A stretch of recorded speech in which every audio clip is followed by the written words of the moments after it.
Ladies and gentlemen, the President of the United States.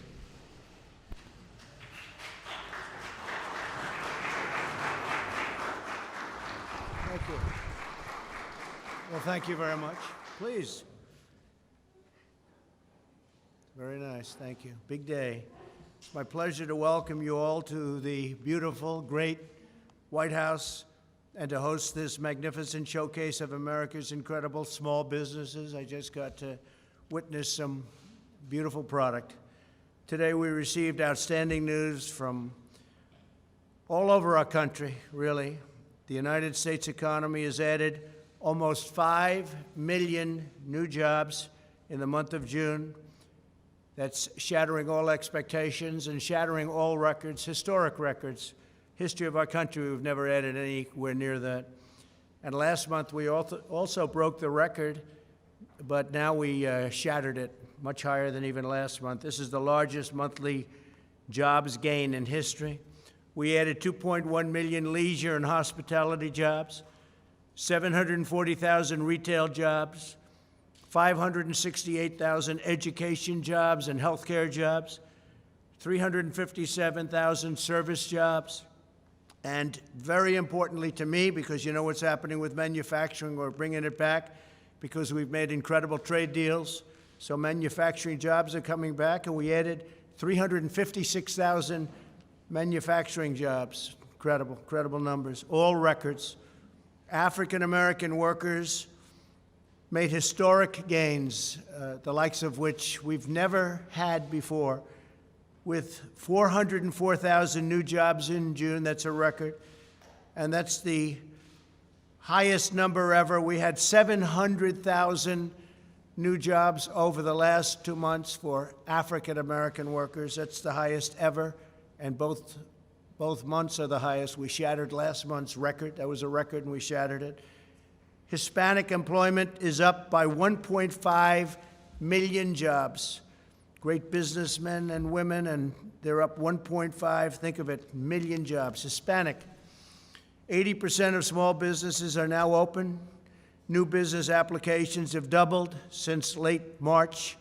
America's economy is coming back much stronger than ever anticipated by most people, almost all people, because these numbers were, even the most optimistic people, these numbers are being doubled and tripled over what they thought would be possible. We're grateful to be joined today by Secretary of Commerce Wilbur Ross. Thank you very much, Wilbur. Thank you very much. You're doing a great job. Every company here today embodies true American excellence. Your stunning craftsmanship, I just witnessed some of it. It's incredible. It's treasured and prized all over the world. The product you make is like none other. And your spirit for America and the greatness of our country is unrivaled. With us are workers who make decorative American flags from Virginia, fly fishing reels from Florida, grills from Illinois, pies from North Carolina look very good to me, coffee from Oklahoma, ice cream from Maryland, and sunscreen and baseball bats from Texas. With unmatched skill and devotion, you make the goods and build the products that proudly bear the wonderful phrase, made in the USA. You're seeing that more and more, made in the USA. We're bringing our jobs back because of trade deals. We have great trade deals, and jobs are coming back. And we have a lot of great trade deals right now under negotiation. We got to get them done as quickly as possible. The small businesses represented in this room continue a great and noble American heritage. You're entrepreneurs, artisans, creators, craftsmen who forged your own path, made your own products, and provide good-paying jobs for our citizens. Incredible jobs, incredible people, and they truly are artisans. And you're doing it all with American hands, American heart, and American pride. Several of these companies are entirely veteran-owned and operated. Especially as we approach Independence Day, I want to thank the courageous men and women who've served their country in uniform. We vow to honor your sacrifice by forever defending the rights, freedoms, and principles you risk your entire life to defend. Following the arrival of the plague from China, that's what it is. It's a plague, and it should have never happened. China should have never let that happen. But China did allow it to happen. We had just signed a brand new trade deal, and the ink wasn't even dry when this came over. But we raced into action to save our nation's small businesses. We passed over $3 trillion in historic relief measures. $3 trillion, think of that. Including over $670 billion for the Paycheck Protection Program, a tremendous success, as you can see by the numbers, to keep small business workers on the payroll. I signed a bill providing federally funded paid sick leave and paid family leave for American workers, things that have never been done. We're allowing businesses to defer paying their income tax, and we expanded tax refunds very substantially. Thanks to our efforts and the incredible resilience of our nation's small businesses, and I really think we can add the foundation that we built. We built the greatest economy ever built, and that foundation was so strong that instead of coming weakly back or going in the other direction, because this is coming back and we haven't totally succeeded yet, we will soon, but we haven't killed all of the virus yet. And yet you look at these numbers, and that's based on a very strong foundation that we built, a foundation like no other, a foundation that, had we not been attacked by this virus, this horrible virus, we were doing things and had things planned that nobody else had ever even thought of. Paying off debt, building numbers, the likes of which nobody's seen. And yet next year we'll be in a position where I believe, in a certain respect, I think we'll even be stronger than we would have been because of what we're doing. But only that strong foundation allowed us to be up here today talking about these record-setting job numbers and other numbers that we're producing. Because America's economy is now roaring back to life like nobody's ever seen before. Nobody's ever seen numbers like this. In May, retail sales surged by nearly 18%. That's a record. We recently saw the best 50-day increase in the history of the stock market. So we had 50 days, go back a couple of weeks, we had 50 days, the likes of which we've never had in the history of the stock market, which to me means jobs. And it's lifting up 401ks and retirement savings for American workers. We're doing numbers like nobody's ever seen before. Take a look at 401ks. In a pandemic, we're almost even with where we were before the pandemic started, and nobody would have said that was possible, nobody at all.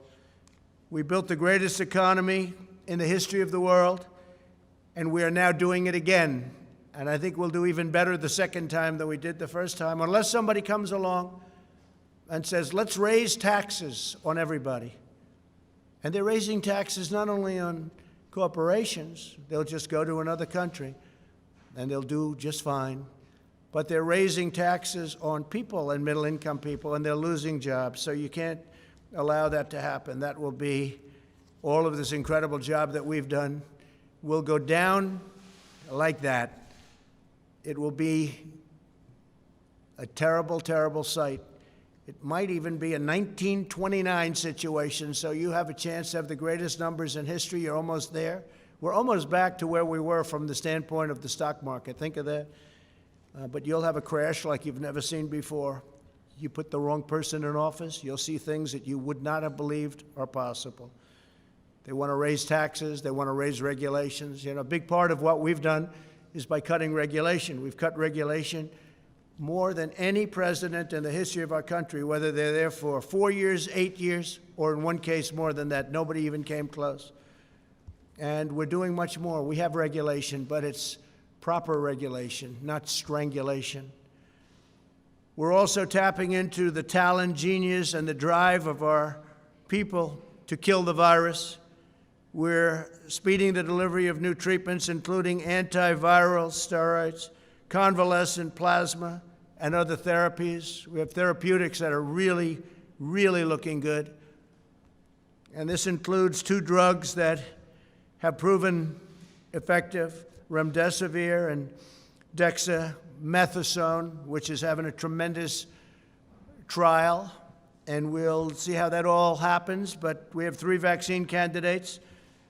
We've had many more, but 3 are really, really looking good, and I think you're going to have an answer to that very soon. 3 vaccine candidates are now in trial, with 3 more to start very shortly. These are all great companies. They've had tremendous success with other problems in the past. And we're accelerating production through Operation Warp Speed. Plus, we have our military ready so that should we get, whether it's therapeutic or vaccine, our military is ready, logistically ready. These are the best in the world to get it out to everybody as soon as we have it. And we think we're going to have it soon.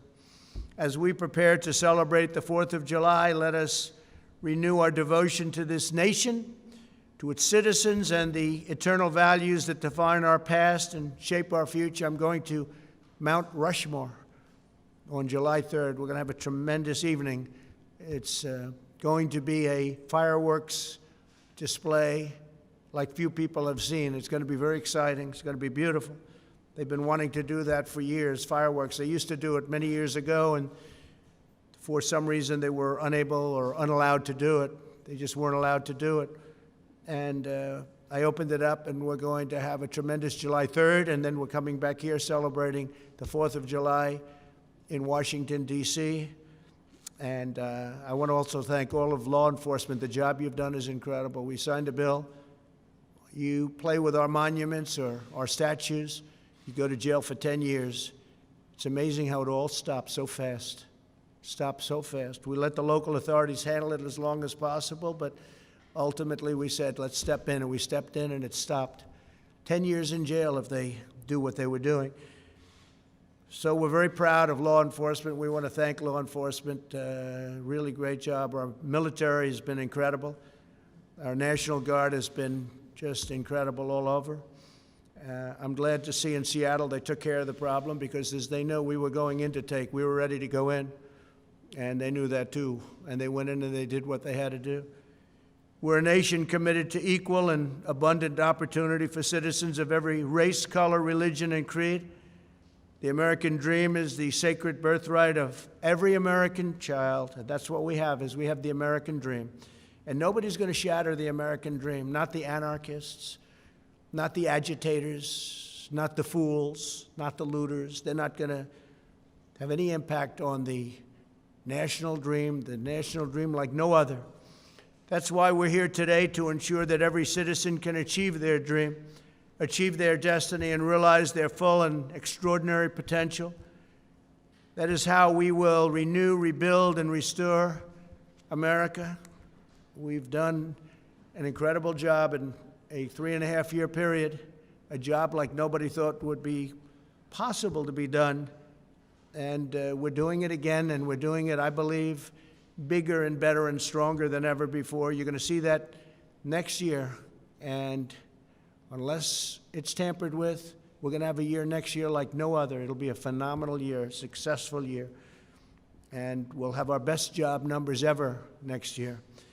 We'll come back stronger and more prosperous than ever before. And next year will be, I think it'll be one of the, from an economic standpoint, the greatest or one of the greatest economic years we've ever had. So I just want to thank everybody for being here. I want to thank all of these incredible artisans and business people for showcasing your amazing products.